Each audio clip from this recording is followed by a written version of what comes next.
মধ্যরাতে যখন আমার জাল জাল খেতে কিছু ইচ্ছে করে তখন 5 মিনিটে বানিয়ে নিই এই রেসিপি। সাথে ছিল ডিম ভাজিও। আমার মতো মধ্যরাতে কার কার খিদে লাগে কমেন্টে জানিও। কি লোভ লাগছে তাই না? এই রেসিপিটার নাম আসলে আমি জানি না, ইউটিউব ঘাটতে ঘাটতেই পেয়েছিলাম। সো হ্যালো এভরিওয়ান, তোমরা সবাই কেমন আছো? আশা করছি সবাই অনেক ভালো আছো। তো আমার ভিডিওটি যে যেখান থেকে দেখছো ভিডিওটি লাইক করে চ্যানেলটি সাবস্ক্রাইব করে দিও। তোমরা তো সবাই জানো আমার দুটো বাচ্চা আছে। দুটো বাচ্চা একা সামলাতে সামলাতে অনেক ক্লান্ত হয়ে যায়। সারাদিন ঠিকঠাক মতো খাওয়া দাওয়া করতে পারি। তখন রাতে বাচ্চারা ঘুমায় যায়, রিলস দেখতে দেখতে প্রচন্ড খিদে পেয়েছে। কিছু তো আর বাসায় সবসময় থাকে যা তাকে তা দিয়ে রেসিপি বানানোর চেষ্টা করি। তো আজকে ফ্রি স্কুলে পেয়ে গেলাম মুরগির আস্ত একটি রান। এটুকুতেই হয়ে যাবে। আমার মতো কার কার মধ্যরাতে এরকম মাথায় ভূত চাপে কমেন্টে জানিও। তো দেখো আগে থেকে ধুয়ে রাখা চিকেনটিকে ভালো করে চাকু দিয়ে দাগ করে নিয়েছি। যেহেতু আমার জাল জাল কিছু খেতে ইচ্ছে করছে, তো দেখতেই পাচ্ছ আমি অনেকগুলা কাঁচা মরিচ নিয়ে নিয়েছি। এটি ভালোভাবে ডাটাগুলি ফেলে ধুয়ে নিব। যদিও আমি খুব একটা জাল বেশি পছন্দ করি না, জাল বেশি খাইও না, কিন্তু হঠাৎ করে দেখলাম ইউটিউবে এই ভিডিও, তাই ভাবলাম ঘরে থাকা সব উপকরণ তো রয়েছে, চলো সেটা বানিয়ে খাওয়া যাক। যেই কথা সেই বসে পড়লাম রেসিপি বানাতে। প্রচন্ড ক্ষুধাও পেয়েছে। তখন রাতে 1:30 বাজে। আমি এক এক করে সব মশলাগুলো কেটে নিচ্ছিলাম। আমাদের সাথে গল্প করতে বেশ ভালো লাগে, আমাদের সাথে এইগুলা শেয়ার করতে বেশ ভালো লাগে। যখন দেখি তোমরা সুন্দর সুন্দর কমেন্ট করতেছো, আমি তোমাদের সব কমেন্ট পড়ি। আমার ভিডিওটি তোমাদের কাছে কেমন লাগে কমেন্টে জানিও, আমি তোমাদের কমেন্টে রিপ্লাই দিই। তো দেখতেই পাচ্ছ আমার সবকিছু রেডি হয়ে এখানে পেঁয়াজ, আদা, রসুন বাটা সব একসাথে, মরিচের গুঁড়ো, ধনের গুঁড়ো, হলুদ গুঁড়ো, লবণ, জিরা বাটা সব একসাথে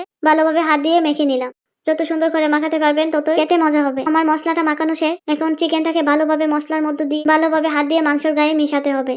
যত সুন্দরভাবে মেশাতে পারবেন ততই খেতে মজা হবে। একটা বিষয় খেয়াল রাখবেন, যেন কোনো জায়গায় ভাত না থাকে, সবটা মাংসের গায়ে মশলা ভালোভাবে লেগে থাকে। তো দেখতেই পাচ্ছ আমি সুন্দর করে মেখে নিলাম। এটা কিছুক্ষণের জন্য রেস্টে রেখে দিব। মাংসটাকে রেস্টে রেখে দেওয়ার পরে আমি কাঁচামরিচগুলো বেজে নিই। কাঁচামরিচগুলো খুব বেশি ভাজতে হবে না, তাহলে সবুজ কালারটা চলে যাবে। একই তেলে আমি চিকেনটাকে ফ্রাই করব। এপিট ওপিট উল্টে পাল্টে ভালোভাবে বেজে নিতে হবে। অল্প আছে, দেখতেই পাচ্ছ আমি অল্প আছে আস্তে আস্তে এপিট ওপিট করে উল্টে দিচ্ছিলাম বারবার। তো হয়ে গেল আমার চিকেন ফ্রাই। চিকেনটা দেখতে কত লোভনীয় লাগছে দেখতেই পাচ্ছ। যখন এডিট করতেছিলাম তখন মন চাচ্ছিল যে আবার করে খাই হোক, শুধু চিকেন দিয়ে খেতে ভালো লাগবে না, তাই একটা ডিম ফেটে নিলাম। ডিম ভাজির সাথে চিকেনের জালটা খেতে বেশ ভালো লাগবে। আমার রান্না করতে খুব ভালো লাগে। তোমাদের কার কার কাছে রান্না করতে বেশ ভালো লাগে কমেন্টে বলো। এই তো তোমাদের সাথে কথা বলতে বলতে দেখো আমার দুটা রান্না হয়ে গেছে। এখন পরিবেশনের পালা। ডিমটাকে এপিট ওপিট ভালোভাবে বেজে নিলাম। বেজে রাখা মরিচগুলো আমি কেটে নিয়েছি। এই সবগুলো মরিচগুলো এত জাল ছিল বলার মতো না। কি করবে বোম্বাই মরিচ, কি করবে নাগা মরিচ, এটা এতটাই জাল ছিল। বিন্দু মরিচ এগুলা দেখেইছিলে একদম কালো হয়েছিল। এই রেসিপিটা শুধু জাল লাভারদের জন্য, বাকিরা সব দূরে থাকো। কি গো, তোমাদের কি খেতে ইচ্ছে করছে না? খেতে ইচ্ছে করলে তোমরাও বানিয়ে ফেলো এরকম একটি চিকেন জাল। আমি জানি তোমাদের লুল পড়তেছে, সরি গাইজ, একটু মজা করে ফেললাম, তোমরা আবার কিছু মনে করো না। হ্যাঁ, তো দেখো তোমাদের সাথে কথা বলতে বলতে আমার খাবারটা রেডি হয়ে গেল।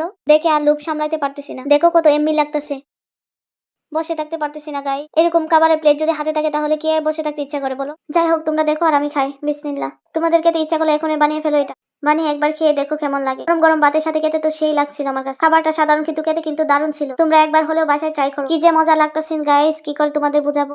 যতবার মুখে দিচ্ছিলাম ততবার মনে হচ্ছিল যে অমৃত খাচ্ছি। আর এদিকে আমার জালে মুখটা পুড়ে যাচ্ছিল, কিন্তু কিছু করার নেই গাইস, আমার জাল খেতে ইচ্ছা করছিল। তোমরা কিন্তু কেউ নজর দিও না, হ্যাঁ, তাহলে আমার পেট ব্যথা করবে। তোমরা কে কে কোন জেলা থেকে ভিডিওটি দেখতেছো কমেন্টে জানিও। আমার ভিডিও দেখে তোমাদের কাছে কেমন লাগে কমেন্টে বলো। বাচ্চারা মারা কোথায় আসো সারা দাও। আমার মতো কি তোমরাও এরকম করো? বাচ্চারা রাতে ঘুমানোর পরে মাথায় এরকম অদ্ভুত ভূত ছাপে। আসলে এটা বাচ্চারা মারাই বুঝবে। আমি জানি না আমার মতো আরো খেয়ে এরকম ভাবে আসো। দুটো বাচ্চা নিয়ে একা একা শহরের মধ্যে থাকা, বাজার করা, বাচ্চাদের পড়ানো, টেক কেয়ার করা, সব সামলাতে সামলাতে যেন নিজে এলোমেলো হয়ে যাচ্ছি। তবুও অনেক শান্তি লাগে। আমার দুটো রাজপুত্র আছে। সারাদিন খেতে না পারলেও রাতে ঘুমানোর পরে আমি এরকম ভাবে রান্না করে খাই আর তোমাদের সঙ্গে শেয়ার করি। যখন দেখি যে তোমরা এত ভালোবাসা দিচ্ছ, এত সাপোর্ট করছো, তখন নিজেকেও অনেক সুখী মনে হয়। তোমরাও হচ্ছে আমার একটা ফ্যামিলি, যারা কিনা দিন শেষে আমার দুঃখ কষ্টটা বুঝে। তোমাদের সঙ্গে আমার জীবনের গল্পগুলি আস্তে আস্তে সবকিছু শেয়ার করব।